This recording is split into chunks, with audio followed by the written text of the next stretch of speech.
Right, internal rate of return. Okay, so in that example I just showed you, we used a discount rate of 7%, which about the time I wrote that lecture was a reasonable rate, and there's probably more like 10% would be a discount rate would be likely at the moment. So what you can do here is you can look at this, and I might go to my spreadsheet here.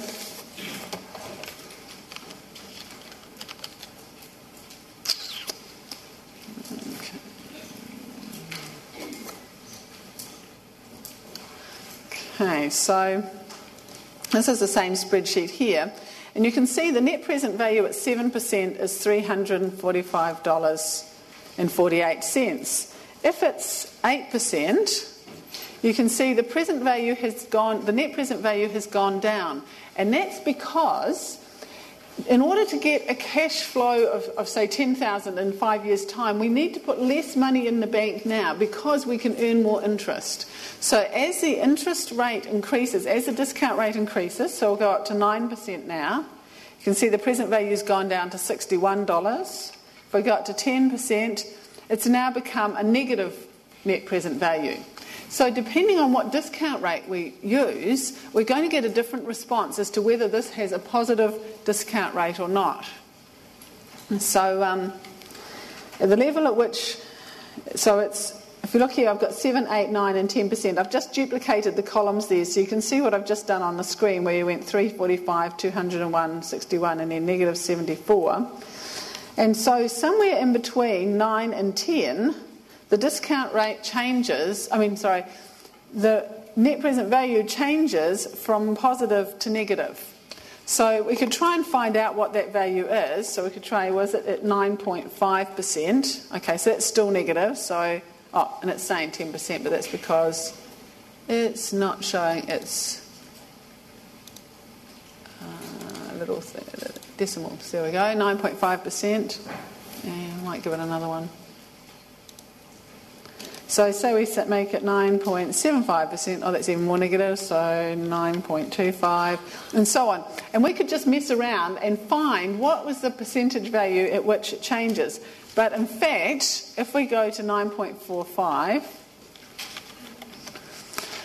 it comes to a present value of pretty much 0. And that's what's called the internal rate of return.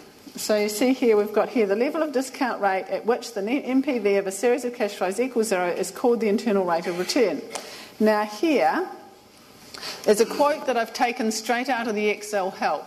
And that's something you need to get used to. If you don't know how to do something in Excel, look at the help part and that will show you how to do it. So it's saying you put in 3 things here, you give it the values and then you give it the guess. And so it talks about the cash flows don't have to be even, but they do need to be at regular intervals, such as monthly or annually. And the internal rate of return is the interest rate received for an investment consisting of payments that occur at regular periods. So that's how it works. All you have to do is just put in IRR brackets, then you highlight those. I'll just go to my other spreadsheet. Or maybe not. Maybe it was that spreadsheet. Oh, there we are. Internal rate of return. So our function there is, there we've got it. It's IRR and then B6 to B10. So I'm highlighting those numbers there. And then a comma, and then you just put in a number. It's a guess. You can put 0 if you wanted, because how the spreadsheet works is it's not a function. It's just going to do what I just did, which is try numbers. It's in an iterative procedure, and it keeps going with these numbers until it finds the value for which the net present value is 0. So that's how that one works.